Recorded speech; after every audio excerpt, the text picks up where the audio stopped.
सर्वप्रथम मैं समस्त पत्रकार बंधु का कोट धन्यवाद व्यक्त करता हूँ।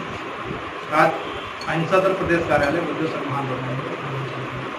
महंत भगवान दीन की हत्या 23 जुलाई को कर दी गई थी और उनकी हत्या करके पेड़ से लटका दिया गया था, जिससे यह प्रतीत हो कि ये बाबा ने आत्महत्या की है, क्योंकि इससे पहले उन्होंने आत्महत्या करने का प्रयास भी किया था और एक दिन पहले उन्होंने सुसाइड नोट लिखा था, क्योंकि प्रशासनिक अधिकारियों के पास चक्कर लगाते लगाते वो परेशान हो चुके थे। निरंतर उन्हें जान से मारने की धमकियां मिल रही थी, इसलिए उन्होंने सुसाइड नोट लिख करके रख लिया था और वो आत्महत्या करना चाह रहे थे। किसी कारणवश उन्होंने आत्महत्या नहीं की, लेकिन उसके दूसरे दिन 23 तारीख को सुबह उनकी हत्या कर दी जाती है और आत्महत्या का रूप देने के लिए उनको मंदिर के ठीक सामने एक पेड़ से लटका दिया जाता है। पीएम रिपोर्ट में स्पष्ट हुआ कि उनकी हत्या स्पाइनल इंजरी से हुई, जबकि पुलिस के पास पीएम रिपोर्ट आ चुकी थी। 23 तारीख को भी उनका पंचनामा होता है, पोस्टमार्टम होता है। पोस्टमार्टम के बाद पीड़ित परिवार अंतिम संस्कार नहीं करता है, अपनी मांगों को लेकर के प्रशासन के सामने अपनी मांग रखता है और अंतिम संस्कार नहीं करता है। दूसरे दिन उन पर फिर दबाव बनाया जाता है, एक नहीं 3 एप्लीकेशन बदलवाई गई और उसके बाद भी मुकदमा पंजीकृत नहीं किया गया। दूसरे दिन मुकदमा तब पंजीकृत किया गया है जब भगवान दीन का अंतिम संस्कार हो गया। पुलिस ने आत्महत्या को दिखा करके मुकदमा लिखा है, जबकि पुलिस के पास पीएम रिपोर्ट आ चुकी थी। पुलिस को यह मालूम हो चुका था कि ये आत्महत्या नहीं हत्या है। इसमें बहुत बड़ी साजिश है, पुलिस की मिलीभगत है, काकोरी पुलिस पूरी तरीके से इसमें इन्वॉल्व है। और जब अंतिम संस्कार नहीं किया जा रहा था तब एसडीएम को बुलाया गया था, एसडीएम मौके पर नहीं पहुंचे। तहसीलदार ने आकर के अपना परिचय दिया, उन्होंने कहा मैं ही एसडीएम हूँ। उन्होंने मांग पत्र पर दस्तखत किए और दस्तखत करके कहा कि आप लोग परेशान मत होइए, आपने जो मांग पत्र दिया है, मांग पत्र में तो कुछ भी नहीं है। मांग पत्र में 25 लाख रुपए मुआवजा और जो मंदिर की जमीन है उसका पट्टा एवं एक व्यक्ति को सरकारी नौकरी देने की बात लिखी थी।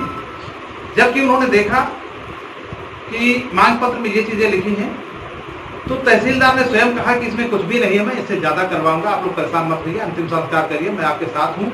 यहाँ पर भारतीय जनता पार्टी के जिलाध्यक्ष, मैं स्वयं अहिंसा दल से राष्ट्रीय अध्यक्ष राजकुमार राजपूत एवं सांसद जी के सुपुत्र कौशल किशोर जी के सुपुत्र भी मौके पर मौजूद थे एवं अन्य गणमान्य लोग उपस्थित थे, जिनके समक्ष उन्होंने वादा किया था कि जो भी मांगे हैं उसको पूरा करवाया जाएगा।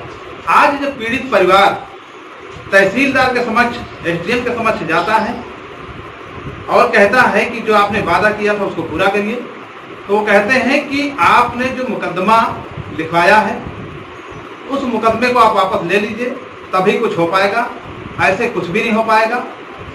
बराबर पीड़ित परिवार को धमकियां मिल रही हैं, उसके बावजूद पुलिस कान में उंगली डाल करके बैठी है।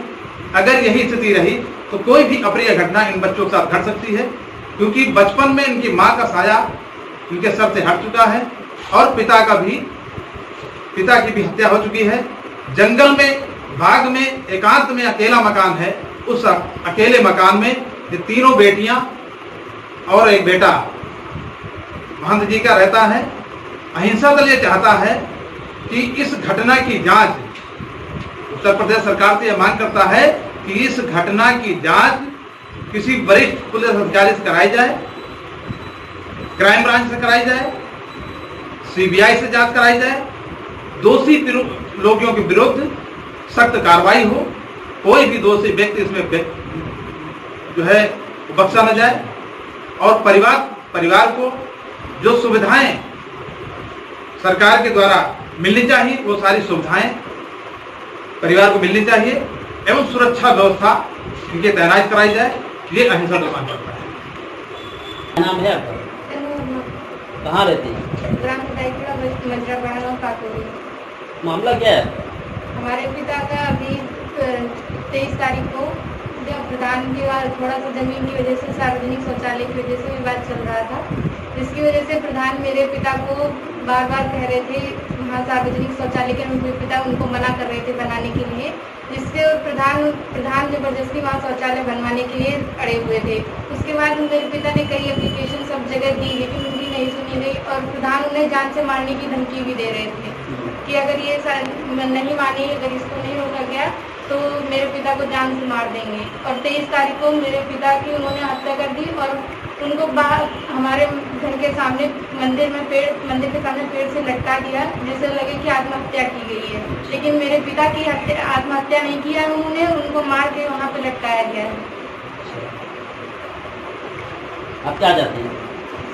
हम चाहते हैं कि हमारे पिता को न्याय मिले और जो अपराधी हैं उनको सजा मिले। वो अभी भी खुलेआम घूम रहे हैं, उनसे ना कोई पूछताछ हो रही, ना ही कोई उनके ऊपर विवेचना हो रही है। वो हम ऊपर से हम लोगों को ही जान से मारने की धमकी भी दे रहे हैं। कौन लोग हैं आपको धमकी दे रहे हैं? प्रधान और उनके बेटे और उनके क्या नाम है? प्रधान ने संतोष कुमारी, उनके पति देशराज यादव, 2 बेटे सुधांशु यादव और नरेंद्र यादव।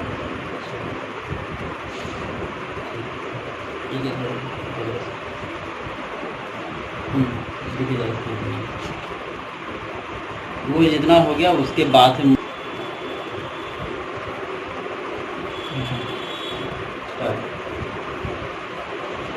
प्रशासन से क्या चाहती हैं? प्रशासन से हमारी जब वो लोग वहाँ पे मेरे पिता के अंतिम संस्कार के समय कई अधिकारी आए, मौजूद हुए, उन्होंने हमें कई आश्वासन दिए। हमारी जो मांगे थी उन्होंने उनको पूरा करने के लिए भी कहा और हम लोगों पे जो गलत मुकदमा लगा, प्रधान द्वारा हमारे पर गलत मुकदमा भी लगाया गया, उसे हटवाने के लिए भी उन्होंने कहा, लेकिन अभी तक कोई भी मांग हमारी पूरी नहीं हुई है और अब वो पूरा करने के लिए भी कोई वो नहीं दे रहे हैं कि हम पूरा करेंगे। आप जब प्रशासन के अधिकारी से बात करते हो तो क्या कहते हैं? वो कोई क्लियर चीज नहीं बताते, वो कहते हैं हाँ हमारा कार्य हो रहा है। अच्छा, अब आपकी अपनी सरकार से क्या मांग रखेंगे या क्या चाहते हैं कि अब आपको कि कैसा न्याय मिले? क्या हम चाहते हैं जो भी मेरे पिता के जो हत्यारे हैं उनको सजा मिले और हमारी जो मांगे हैं वो पूरी हो।